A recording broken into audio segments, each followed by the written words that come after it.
When did it begin that we have to do all this adult stuff? Are you constantly juggling tasks at work and in your personal life, feeling like your mind is a never-ending to-do list? From unforeseen matters that demand your attention to the daily admin tasks that never seem to end, as if life's responsibilities have us in a tight grip. The mental load is always high, but in this video we'll explore powerful strategies to help you reclaim control, reduce that load, and create more mental space for what truly matters.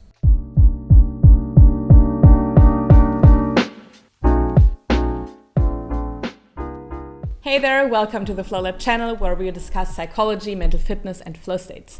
My name is Ava and I'm a psychologist and head of content at Flow Lab. Do you sometimes have the feeling that your head is exploding because there are too many things to keep in mind? You have to organize the gift for a friend's birthday, remember to make a dentist appointment, repair the door handle that has been loose for weeks, reply to unread messages, prepare your presentation for work that is due in 2 days, and the expiration date of your ID card is approaching too.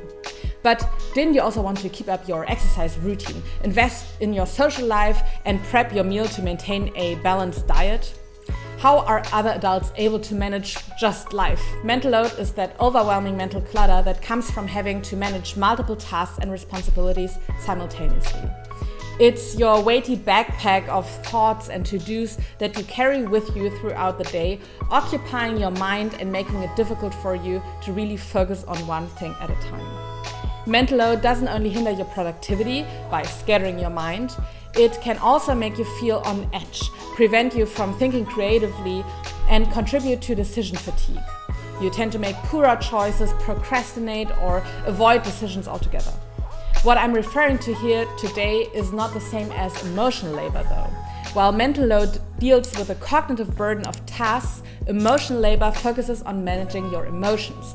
For example, putting on a happy face at work even though you're having a bad day, or comforting a friend in distress, or remaining calm when someone is rude. If this is interesting to you too, let me know in the comments below, then we can talk about that in a future video as well. If you can relate and want to reduce mental load, here are a few tips to clear your head and make you feel like sitting in the driver's seat again.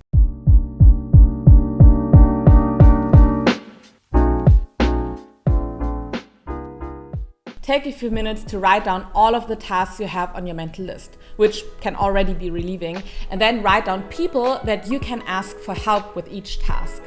Who has the expertise, the connections, the time, the capacity, the access to certain tools or information that could help you make progress?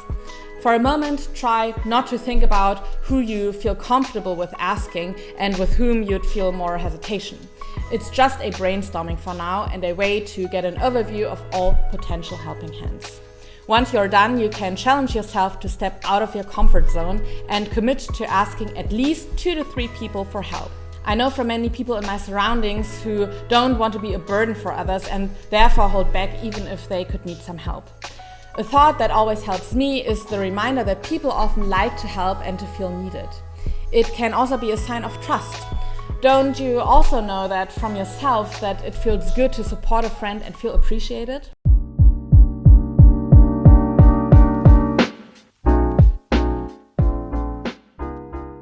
Are you also just piling tasks onto a never-ending to-do list?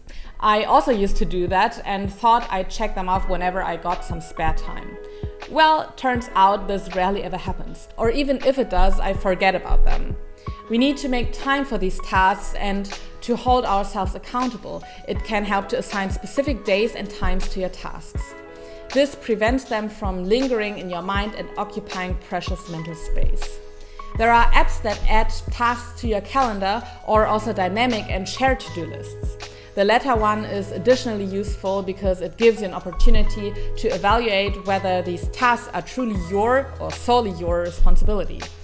In a study from 2019, researchers observed among 35 heterosexual couples that women usually do more cognitive labor compared to men.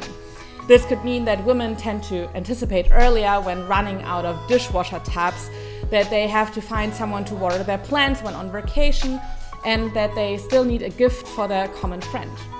With a shared to-do list, you could re-evaluate task ownerships and reduce mental load by delegating some to-dos.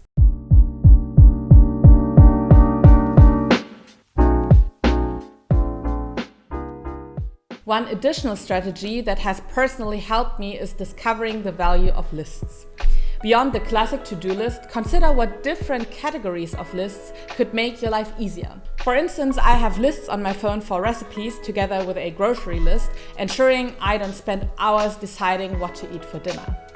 There is also a list with gift ideas for friends and family, so I'm never stressed during special occasions. And of course, a general packing list is a lifesaver before vacations. What other lists could help you reduce mental load in your daily life?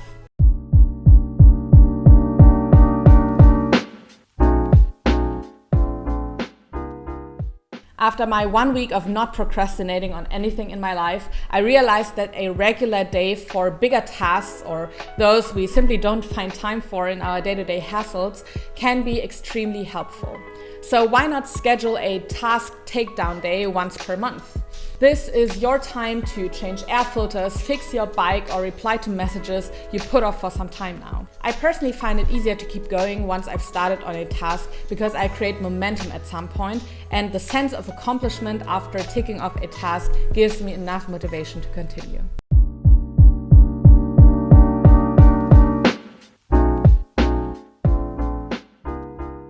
Set aside moments for a mental break.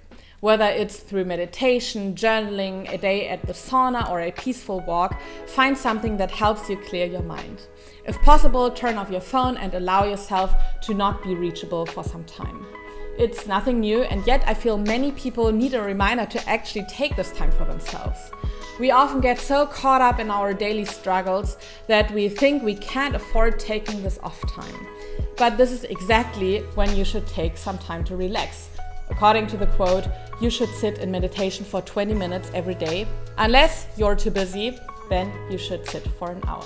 Let me know which strategies you use to reduce mental load in the comments below. I hope you found these tips useful. If so, it would mean a lot to me if you give this video a thumbs up and subscribe to the Flow Lab channel. Otherwise, I wish you a fantastic and relaxing day. I'll see you next time.